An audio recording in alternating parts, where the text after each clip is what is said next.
Thank you for joining Wars of the Roses. And this is Do Planets Grow? By Frater Rollo Ellis.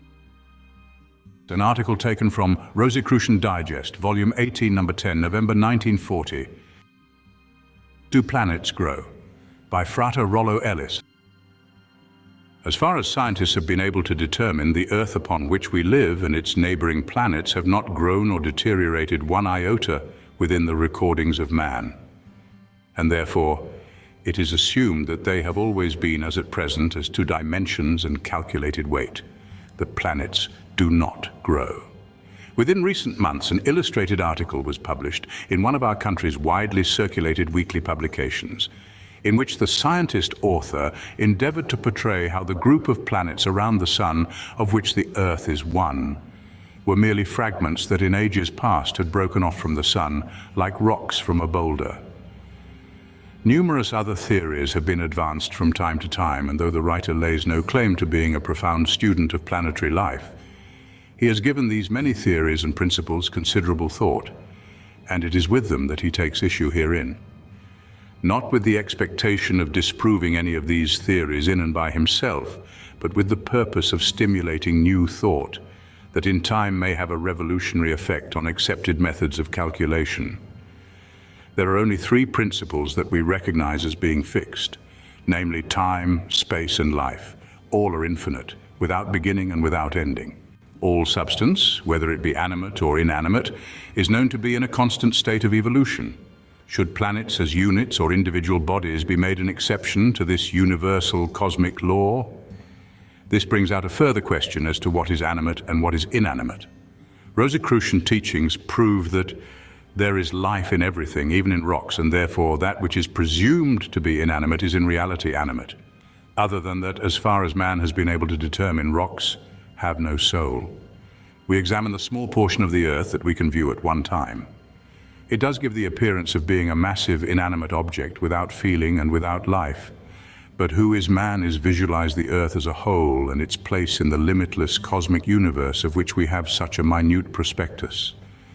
Only by comparison are we able to reason, and in this respect we might well compare the minute germs that live on the blood cells in man's bloodstream to man who lives on a planet, in our case the Earth, in the planetary bloodstream, cosmic current of the universe.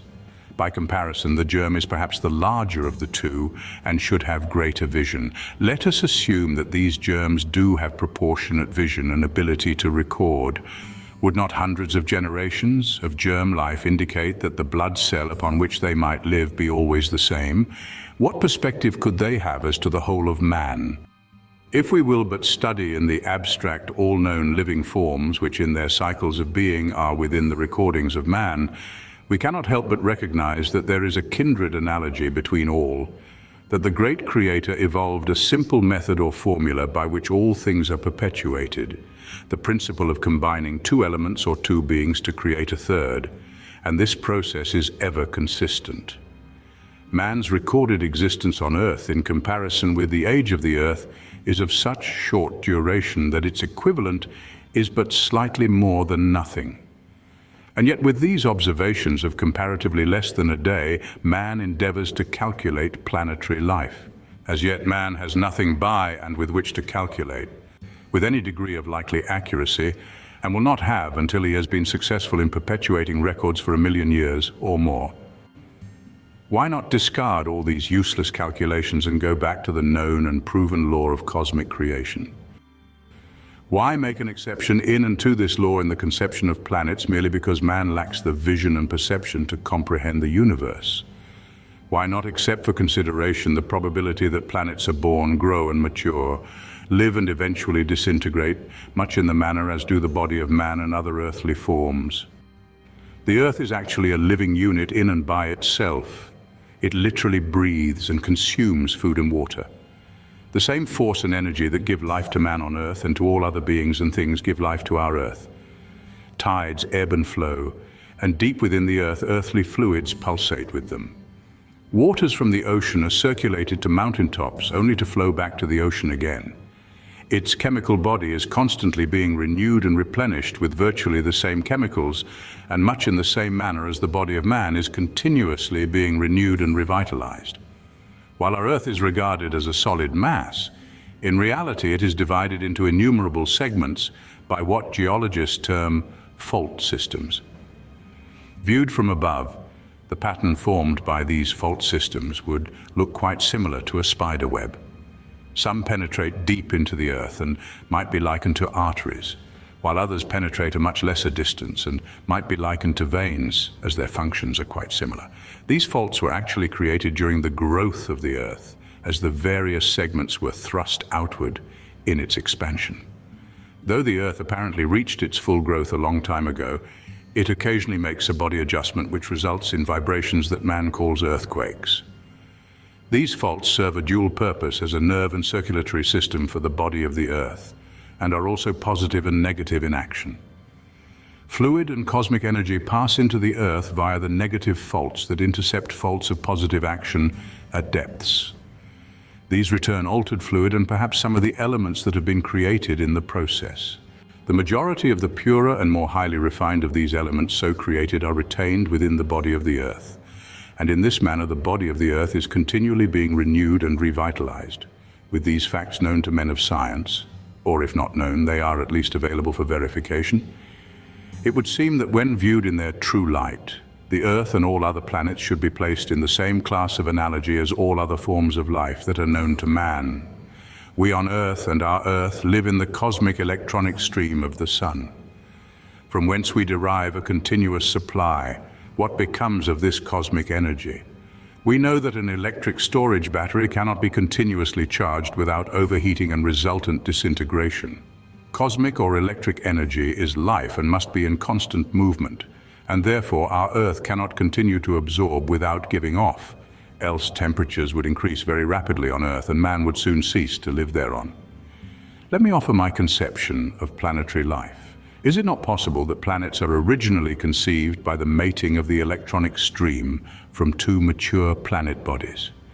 That the growth of the young planet can be attributed to the absorption of the full electronic stream from its two parents, and that after a period of growth, during which time the usual chemical evolution takes place in the body of the growing planet, it reaches a state of maturity. As a mature planet, it cannot continue to absorb the full flow of energy from its parents, and as a result it becomes static or positive in action. It throws off one of its parents and finds a mate, and the flow of cosmic energy is continued on to create another new planet and life thereon.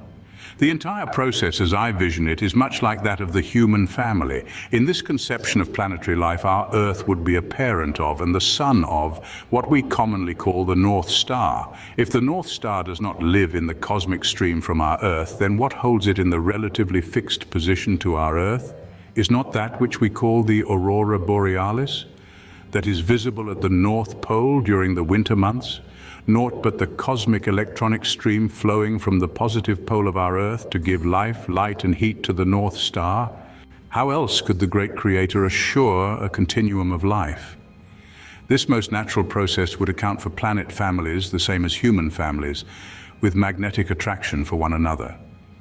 Our Sun may be a great-grandmother, so to speak, to many of the planets in the so-called Sun family, but it is most unlikely that our Sun is performing the same function for any other planet. To do so would soon deplete its cosmic energy and void universal laws. As to just what relation the Moon bears to our Earth, the writer has not as yet arrived at a satisfactory conclusion. Could it be a co-parent of our Earth with the Sun, or a half-brother, or our Earth's mate? Whatever the Moon's relation to our Earth, we must admit that it is most attentive and affectionate. Perhaps man has never fully appreciated that very simple statement in the Bible: God created man in his image. Thank you for watching, and please don't forget to share, like, subscribe and comment, and if you can, please consider donating to Wars of the Roses. Links to PayPal and Patreon are in the description. Thank you so very much.